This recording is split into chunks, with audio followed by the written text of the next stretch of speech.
Hello, I'm Dr. Wayne Visser, and I wanted to share with you my open letter to young people on Donald Trump's election as president. So this is to the next generation of leaders. As Donald Trump prepares to take up office as US president, I, like so many others, am trying to make sense of it all.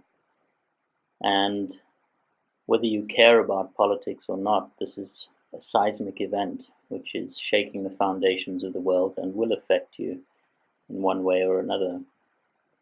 I don't know how you feel about it, amused, indifferent, shocked, disappointed, or even outraged. But whatever your emotions, we must all now accept the disturbing fact that 60 million educated people have voted for a chauvinist, bigoted, racist, old white man to be the so-called leader of the free world. Of course, the choice was not unambiguous. Hillary was far from a perfect alternative. I've heard commentators say that this was a vote by the common people for change, fueled by a deep mistrust of the corrupt political and business elites of Washington and Wall Street, which is not entirely unjustified. Be that as it may, while the media and the public are still in an apoplectic frenzy of recrimination or celebrating, depending on their political perspective, I want to rise above the storm and reflect on what this might mean for you and your future beyond the next 4 years. My first plea to you is, do not panic.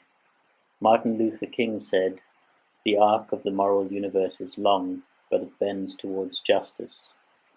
And as someone who has lived through South Africa's triumph of democracy over a 40-year brutal, racist apartheid regime, I've seen the truth of these words.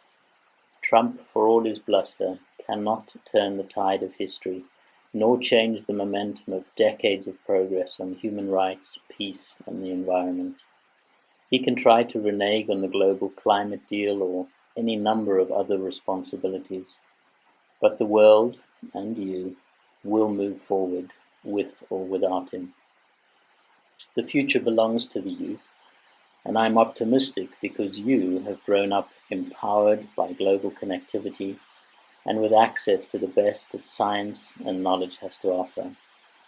I'm convinced that you will not allow your opinions to be dictated by narrow-mindedness and shallow sloganeering. At the same time, I am encouraged that the nature of leadership has changed in the last few decades. The way you live your life and the values you choose to express is no longer determined by politicians. Today, the people creating a better world are young social entrepreneurs, activists, and change makers. I'm not saying that we can or should ignore the calamitous leadership when we see it. On the contrary, as right-wing forces grow, in reaction to increased uncertainty and fear in the world, we must be extra vigilant and stronger advocates for social justice and sustainability, more so than ever before. No doubt about it, the work of defending liberal values just got harder in the wake of Trump's election. But as Lebanese poet and mystic Khalil Gibran said, every dragon gives birth to a St. George who slays it. We are the knights who will take up the challenge to fight for a better future that you deserve. My simple message to you is this: do not be disheartened. Sometimes it takes a crisis to remind us what is really important in life. And in the darkest hours, that is precisely when the human spirit shines brightest. So do not be distracted by the ensuing circus in the White House. Stay focused on the big picture and the long view. Build your future on strong, ethical foundations, those values that many before you have fought and died for, and which you now cherish. Then rest assured, you will triumph. No matter what political earthquakes, social upheavals, environmental catastrophes, or moral storms may come your way. You are not alone.